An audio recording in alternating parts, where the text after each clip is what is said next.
Hi, everybody, and welcome back to Team Dinner. My guest today is Dart Adams. Dart, thank you for being here. Thanks for having me. And we are eating Machu Picchu from Union Square in Somerville. We've got some chicken, some lomo saltado, some french fries. We're going to work through this as we talk. Oh, absolutely. All right, so Dart, kind of just cued you in on this, but want to start with the important question on all Celtics fans' minds, right? Was a kind of unceremonious end to the last season. Mm-hmm. Some change, some guys out the door. Mm-hmm. Tatum, obviously, our fearless leader, is injured. Mm-hmm. What is your outlook for the next season? Where are you at? I think the Boston Celtics are going to be better than people expect. I think they're going to fall off a cliff. I don't think that with this organization, they have too many people that have been there for a long time. They're too good at developing talent and, getting people through rough times.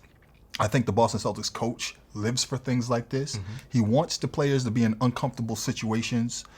He likes it when they go through adversity because when things like this happen, they don't panic. Mm-hmm. They understand, we're prepared for times like this. We can weather this. This is just like one season.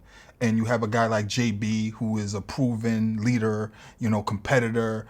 He's been all NBA. I think people look at him and they think of like Jason Tatum, Jaylen Brown. Yeah. I think Jason Tatum, Jaylen Brown. I think they're 1A and 1B. I think they're like one wrecks, the other destroys, right?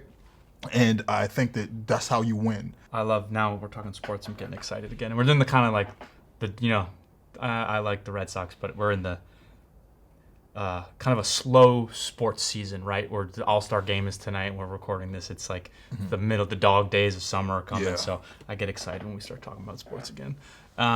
Cool.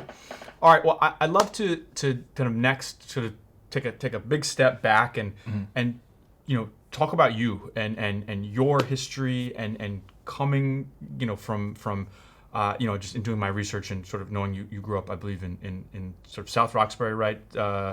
Lower Roxbury, sorry, South End. I'm combining the two now. Right? Oh yeah, you should combine the two. Okay, yeah. South End, Lower Roxbury. Yeah.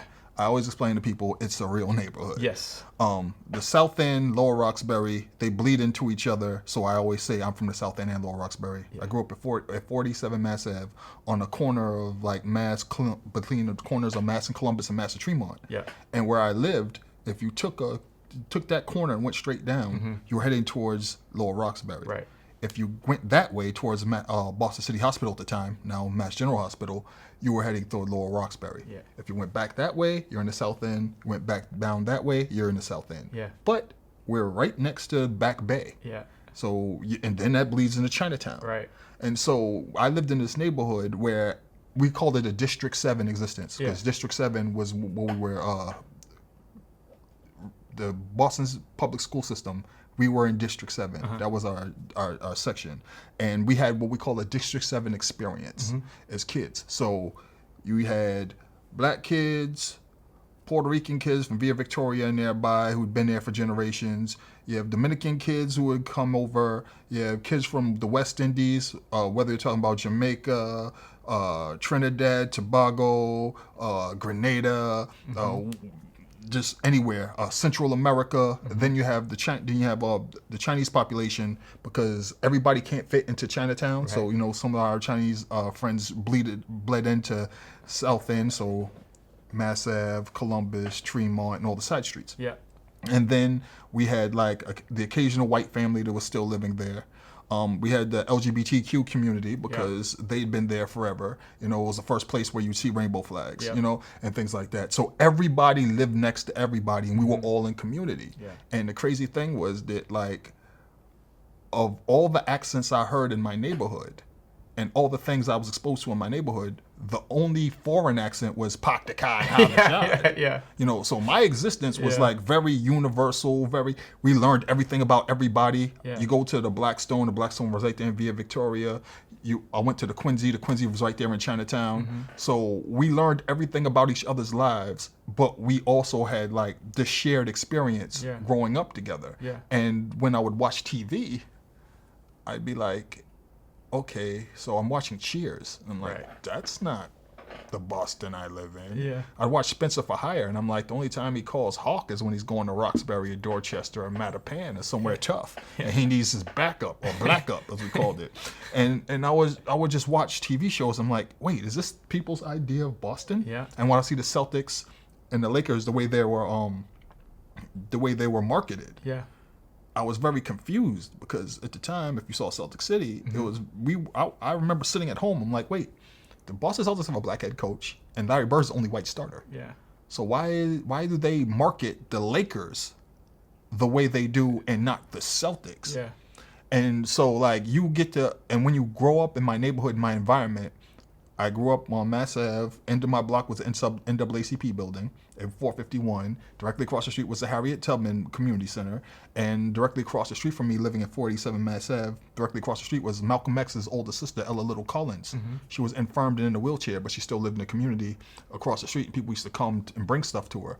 So like my existence growing up in Boston was great, because all the people in the neighborhood would come up and tell me history of the neighborhood. Yeah. You know, Sammy Davis Jr. grew up here. I'm like, Yeah. he's from Harlem. He's like, nah, Sammy Davis Jr. and the Will Master Trio, they lived like a bunch of addresses all up and down here. And then they would tell me, you know, Martin Luther King Jr. met Coretta here, right? He used to play basketball down at Carter Playground. He used to hustle pool. He would listen to jazz. He would do all this stuff. And they're humanizing this man to me. Yeah. You know, and like they would tell me all this history about the neighborhood. You know, Quincy Jones used to live on Pembroke Street. I'm like, Quincy Jones lived on Pembroke Street. So I had all this appreciation and knowledge about my neighborhood and the community and all this history in it, that I would think they're pulling the little kid's leg, because I'm the wide-eyed little kid sitting on the stoop. And I did research later on when I became like a young adult, and I realized all these stories they're telling me are true. Mm-hmm. And this is what led me to doing research and being a historian. But also, when you grow up in Boston, you're immersed in the world of sport. Yep. Basketball, football, everything. Mm-hmm. So when you're a broke kid and you live in Boston, and you're a broke black Latino kid living in the South End, Lower Roxbury, you only have like 8 to 10 channels. Yeah. So that means I'm watching hockey on WSBK TV 38.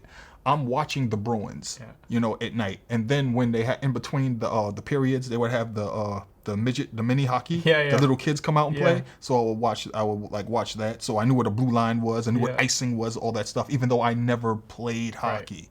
I had an appreciation for it. Yeah. We all had the experience of when the Celtics played, did it Boston Celtics. You go to the TV, you turn it down. You go to Johnny Most, you turn him up. Mm-hmm. And we would listen to Johnny Most while we're watching the game. Yeah.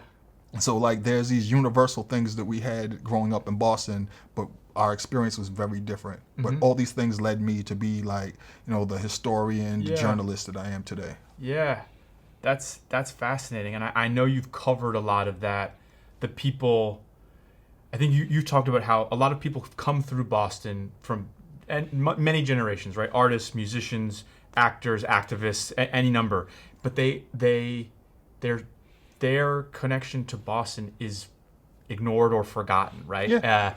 And why do you think that is? Why do they get? Is it because they got fame in New York? Is it because they reached stardom in LA? You know, what is it? Is it just because it's just a stepping stone in the big fame of America at the time? You know, what do you think?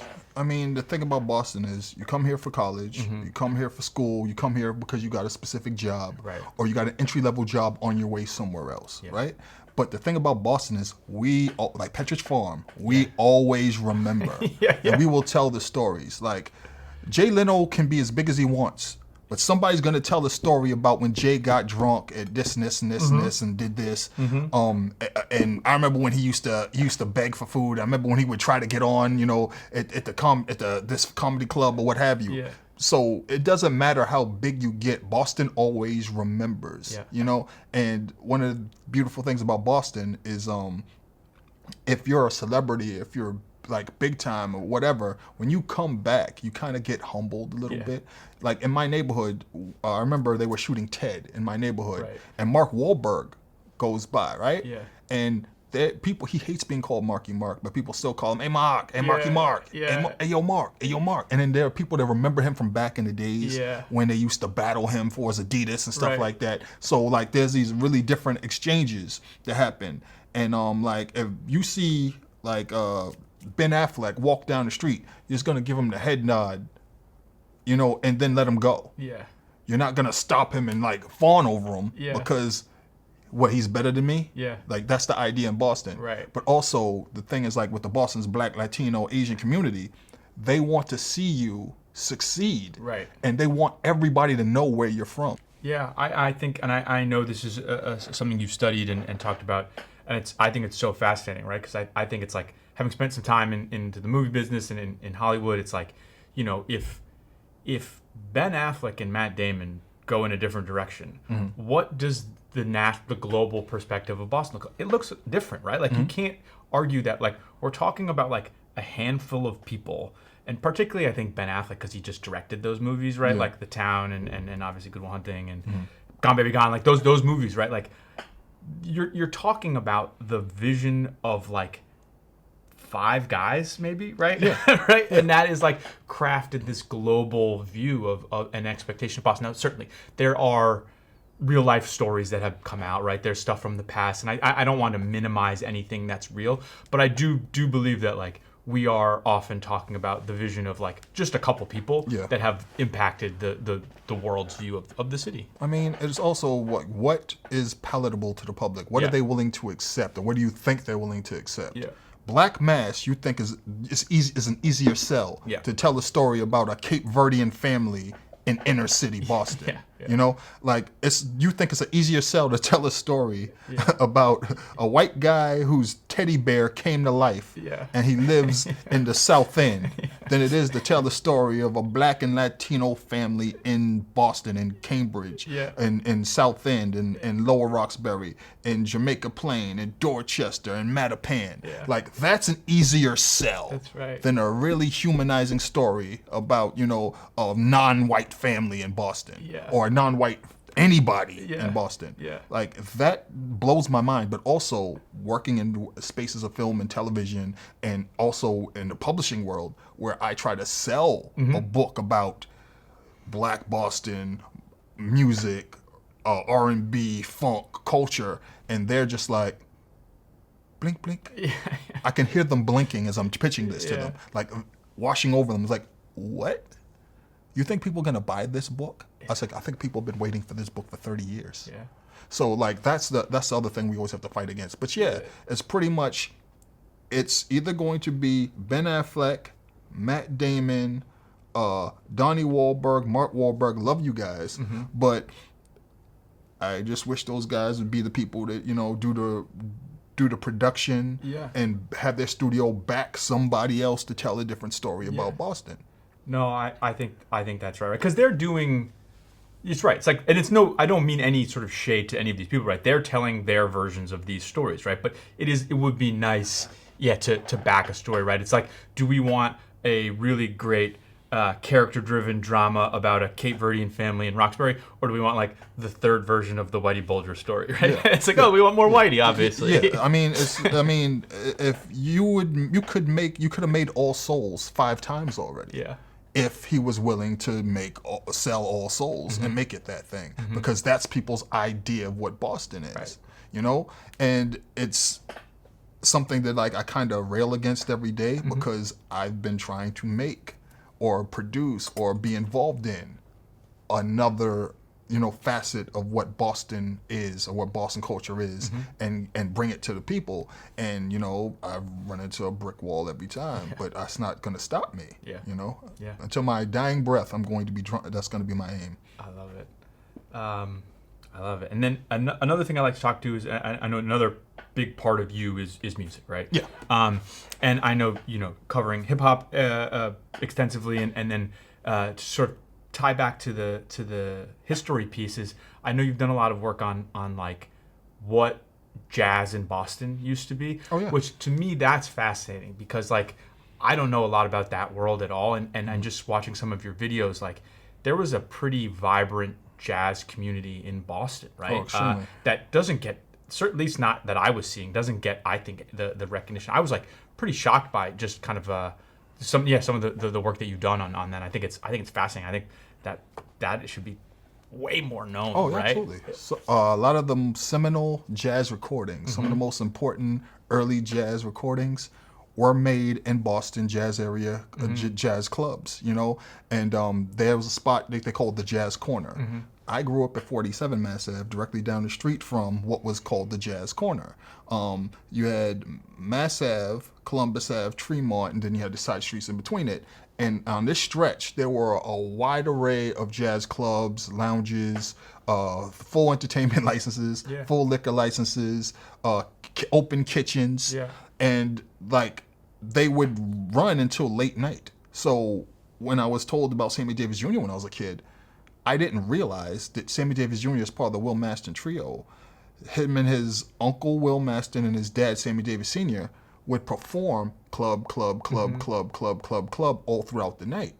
And that was a regular circuit. And also I didn't realize that like it was so big in Boston, especially the South End, Lower Roxbury, that when the cabaret card laws happened in Harlem, there was a racist law that you had to buy a cabaret card, which was expensive, in order to perform in clubs in Harlem and in Manhattan, you know, as a black performer, rather than pony up the fee.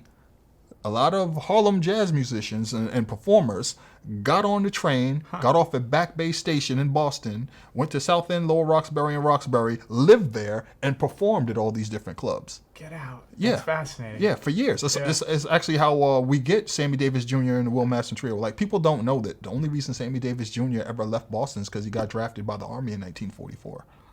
You know? So, like, things like that are fascinating to me, being a little kid being told, Sammy Davis Jr., he used to live here. I'm like, no, he's from Harlem. It's like, what are you talking about? I can tell you all the addresses he lived at down the street on Columbus. And I'm like, no way. He's like, 501, 55, 510, 66 West Rutland Square. And I'm like, what? He's like, yeah. So, and like all that happened. So when you're a kid and you're told that, and then also you realize that I lived on Mass Ave. What's on Mass Ave? Berklee College of Music. Yeah. Why is Berklee College of Music there? Because it was right in close proximity to the hoppingest, the hippest, the most important, the most vibrant jazz community.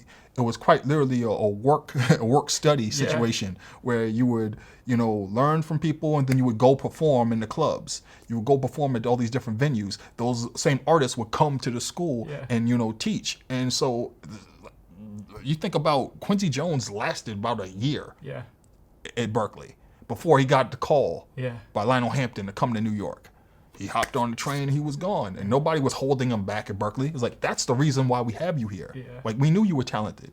So like when you hear all these stories about like Boston's connection to jazz, then it bleeds into, wait, what about Boston's role in soul R&B? What about Boston funk? And then that bleeds into, you know, Boston's rap scene. And all those different aspects of Boston music, Boston black music, are always underappreciated.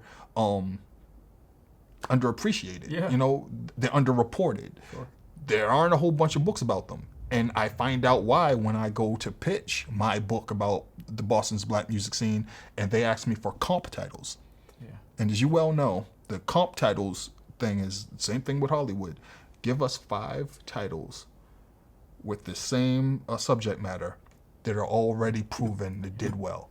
Well, nobody's done it because they think nobody's out there who wants to read it, or they think the audience doesn't exist. So it's kind of like, you need experience for this job, but how do I get the experience if I don't get hired to work the job? Ever? So it's that weird cycle. Yeah, that is amazing. And I love the Berklee connection, and then the through line to, I mean, so that starts when, in the 30s and 40s, probably between World War I and World War II, right? Yeah, I mean, that whole section of Boston, the South End, Lower Roxbury, and the Back Bay, we have a disgusting amount of not only, you know, jazz clubs, venues, lounges, but you also have dance hall and ballrooms. Like, Robert Baca has an amazing book telling about Boston's jazz history. I think it goes from 1937 to 1962. But Robert Baca's book is an important it's important because it breaks down everything. And then like when you do your own independent research, and the beauty of being in Boston is that we have so many colleges, universities, institutions of higher learning. We have the oldest and greatest public library in America right there in Copley Square. I visit it often. so much that they're like, here's the sign in. You could do this from home, right? And there's so much documentation about this, but where's the book? Where's the documentary? Yeah. How come nobody makes films? And when they talk about jazz, they're set in Boston for an extended amount of time. Yeah. That's the hurdle we have to overcome. Do you have your own personal Mount Rushmore of Boston-born artists? Yeah. I'm not gonna say Ronnie, Bobby, Ricky, and Mike, but I think of Roy Haynes. I think of Tony. I think of Tony. The drummer who revolutionized jazz drumming. Worked with Miles Davis. You got the Chick Coreas. You got Sabby Lewis. On top of you have the Arthur Bakers, Michael Johnson, Maurice Starr, the guys that revolutionized Boston funk and black music.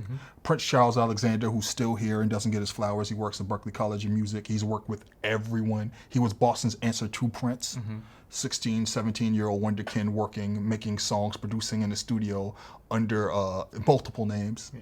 Like when I got caught up to him one time, I was like, wait, were you Slick? Yeah. Wait, Triggerfinger and Space Cadets, that was you? Yeah. I was like, how old were you when you made this stuff? He lived right down the street from me at the time, and he was going to Boston Latin School. So I remember that. He rest in peace, Tony Rose. Tony Rose, he passed away. I was working on a documentary about the Boston Funk All Stars. I tried to sell a book about it for years. Took forever, just to get any headway with it. Yeah. We were finally about to embark on doing a sizzle reel for a documentary, and we were contacting Tony Rose. Tony Rose passes away. They kind of took the wind out of our sails. Yeah. But Tony Rose, Solid Platinum, he was one of the pioneers, one of the guys, Boston Funk. So him. There's so many. Again, if you just talk about everybody from New Edition, who I started talking about, they were like our sign of life for a lot of the time. Because people were like, "There's no black folks in Boston." It was like, and everybody was like, "New Edition's on TV every 15 minutes. They're either selling you Coke." Or there's a new video. Yeah. Like, what are you talking about? Yeah. Like, so they're like really important. Ed O.G. Of Ed O.G. and the Bulldogs. There's like the almighty RSO, who were like the most preeminent black R&B. I mean rap group. I shouldn't say R&B. They'd be like, what? They were like the prominent rap group for the longest, and then Gangstar came out of Boston, signed with K-Tel, Wild Pitch in 1987, and then became a phenomenon later. Rest in peace to Guru, Keith Elam. The pride of both Roxbury and Dorchester. There's only one other person that shares that distinction, Donna Summer. Donna Adrienne Gaines. She revolutionized what it was to be a solo artist, especially being a woman coming out of the arena of rock and folk into disco, and then having an extended career. And she inspired so many people. And I look at that documentary, and it's the first time you get to see footage of black folks in Boston dancing and celebrating to her music, and people claiming her, which we always did. And now there's a roller disco dance party, honoring Donna Summer. It's too bad that it took for her passing for Boston to recognize her. But, we're going to get to the point where people get their flowers, as they're here. Yeah. Awesome. Well, I'm getting a big kick out of this conversation, and if you're cool with it, I might just ask you a couple quick rapid-fire questions. We've been talking a lot entirely about Boston, right? And I know you have a very long history here, and I know you've engaged with politicians and activists and everything like that. This is kind of I think a fun question, but if I made you mayor of Boston for the day, fun, and you had unlimited budget and support of the city council, so you were free to do as you please, what would you do? The very first thing I would do was I would set aside a budget, money, for several people to make films about the different and diverse experiences of living in Boston, and have them be, widely distributed to the masses. So people would finally realize that Boston is a very diverse, wide-ranging city, and like Mayor Wu says, a home for everybody. That's one thing I would do. I would try to change the face of Boston by expanding what the idea of Boston is through media. I love that. That's a great answer. Cool. And then a couple other here, which is, all right, if it's your last night on Earth, you're gone tomorrow, and you can have a meal from anywhere in Boston, what are you eating? This is going to sound wild. I'm going to Ali's because it's no longer in my neighborhood. It was right down the street in Lower Roxbury. They moved. So I'm going to Ali's and I'm getting a chicken roti and a beef roti. And because I miss them so much. I know people are like, how come you're not going to go here and get the steak mafia? You're not going to go. But Ali's. There were 2 locations. I only know of one. I don't drive. Beef roti, chicken roti. That's it. Perfect answer. Perfect answer. All right. How about favorite cheap meal in Boston? Favorite budget meal? The answer is Chinatown. Whether we're talking about Ding Ho, talking about Clay Pot Cafe, talking about is it Empire Garden? Basically, there's a stretch of Chinatown, and you could take a side street. Yeah. You take another side street. You can't go wrong in any of those 5 to 8 answers. But the answer has been since 1979, Chinatown, and I don't live far away. Thank God. Thank you. Good. That's good. All right. Now, this one popped into my head because it has been pretty hot recently, and I see people commenting various things on our videos about, just what to do in Boston in the summertime. So, what are you doing? It's a hot day in Boston. What are you doing? How are you spending your time? How are you beating the heat? Okay, so it's summer. I'm trying to find a BNBL game. I want to see a BNBL game. I'm going down by the Emerald Necklace I love. So I'm probably going to be on that whole stretch going into down that Commons, the entire walk to the Commons. I'm doing that. I'm going straight down to Commonwealth Avenue Mall. I'm going through Boston Public Garden. I'm going to the Commons, or I'm taking it straight down the Back Bay, and I'm going to the Charles River, or I can go all the way down to the South Station, cut down, and then be at the Boston Harbor Walk and be over there. But I'm gonna be by the water, and I'm gonna be along the Emerald Necklace. Growing up in the South End, Lower Roxbury, there was nothing greater than having it known that I lived in close proximity to all of them. Or I could just walk straight down Mass Ave, across the Mass Ave Bridge, and I'll just walk across the Mass Ave Bridge, and I'll just look at the Charles River down there. And I'm on MIT's campus. If I keep walking down Mass Ave, I'm in Harvard Square. So for me, those are the answers, and I actually do that on a regular basis. Good. I love it. And then final question here is, do you think that there's a type of food done in Boston or around Boston that doesn't get the credit it deserves, that we do something like really well that kind of flies below the radar? Absolutely. I think when you think of Washington, D.C., everybody talks about the Ethiopian cuisine. Boston has had a sizable Ethiopian, Eritrean population, and people do not understand how good that food is and how many restaurants we've had that have been great at making it. So that would be my answer. Ethiopian food, Eritrean food. I mean, if you lived in the section of Boston I did, that's a very easy answer.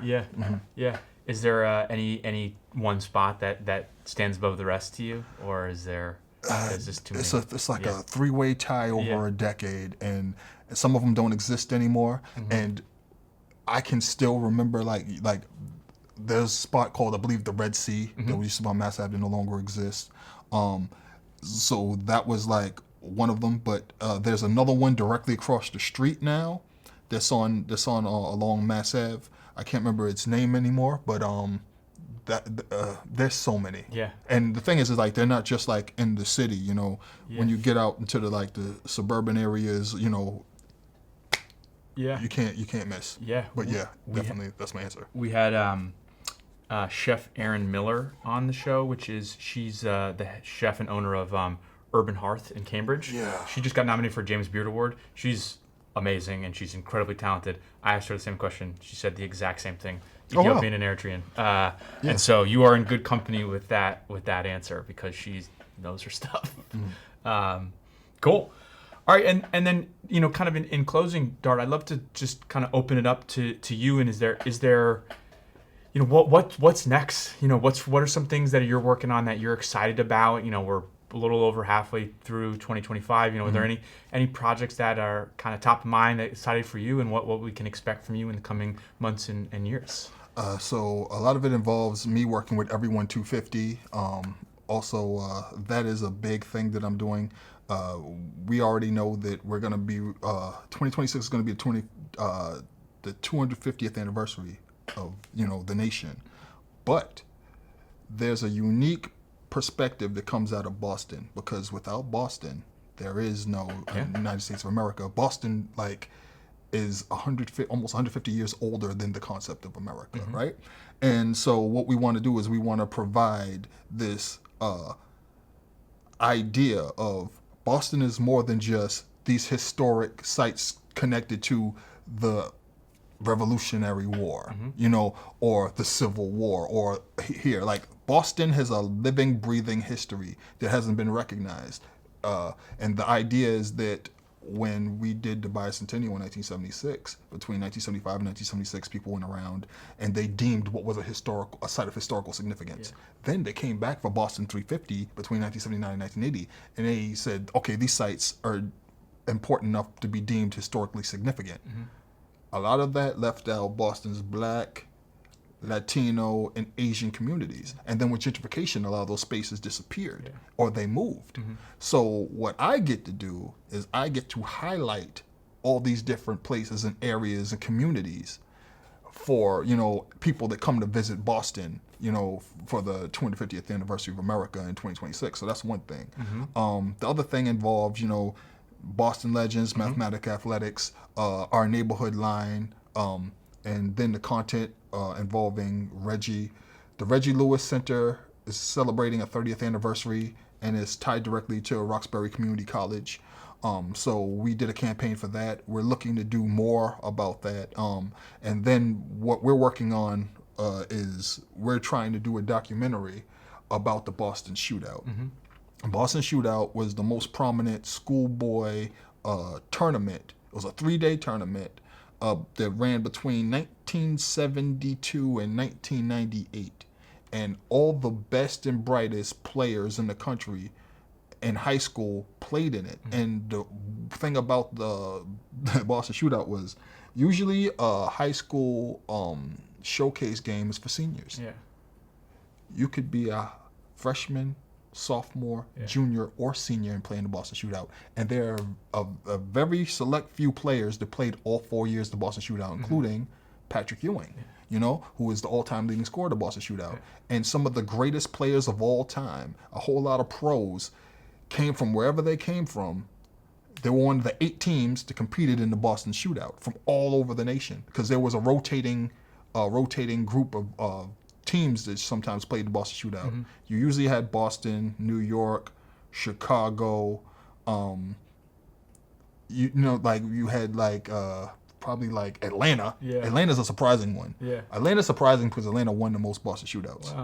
Wow. And you had a rotating group of teams from other places, but some of the most prominent, some of the best players ever came as high schoolers to the Boston Shootout, and we want to tell their story and tell the story of how Boston's community really embraced the Boston Shootout.